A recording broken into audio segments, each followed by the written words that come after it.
بڑیاں فرعون نے کوششاں کیتیاں کہ جناب موسیٰ دنیا دے اتے نہ آوے.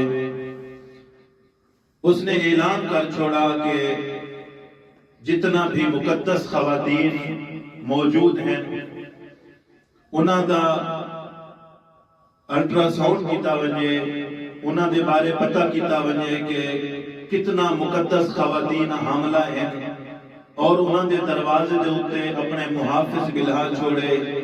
جدہ کوئی بچہ پیدا تھیندا ہے، بیٹا پیدا تھیندا ہے، قرآن مجید آدھا یذبحون ابناءکم ویستحیون نساءکم. اگر کوئی بیٹا پیدا ہو ونجے ہاں وہ کو قتل کر چھوڑے دے ہیں، اگر کوئی بچی پیدا ہو ونجے ہاں اس کو چھوڑ دے دے ہیں. لیکن جہے آمنا ہی وہ آ کے رہ گیا، اس کو پتہ بھی نہ چلیا.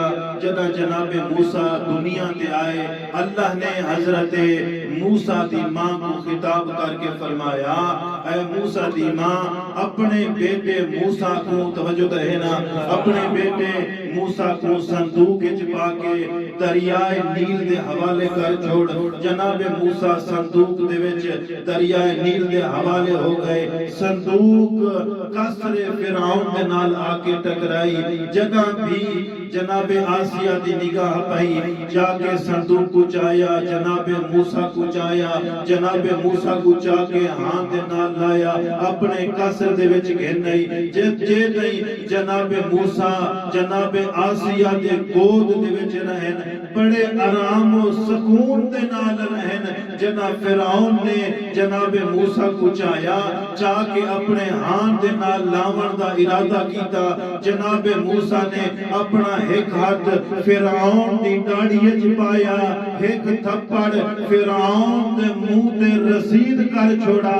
فرعون دے منہ تے تھپڑ مار کے جناب موسیٰ اعلان کر کے دسنا چاہتے ہیں کہ نہیں نبی کافر دی گود وچ پلدے نہیں رہندے.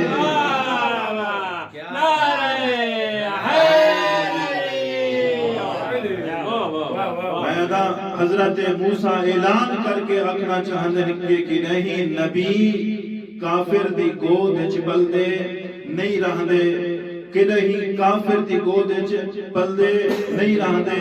جناب موسیٰ جدہ تھپڑ ماری، میں اکثر دو تھپڑ دین اسلام دے وچ مشہور ہو گئے.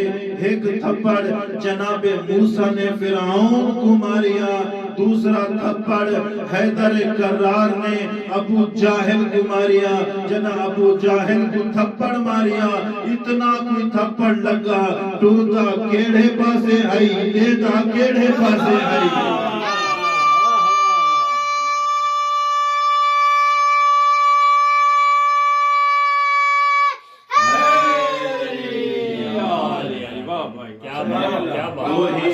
تھپڑ یاد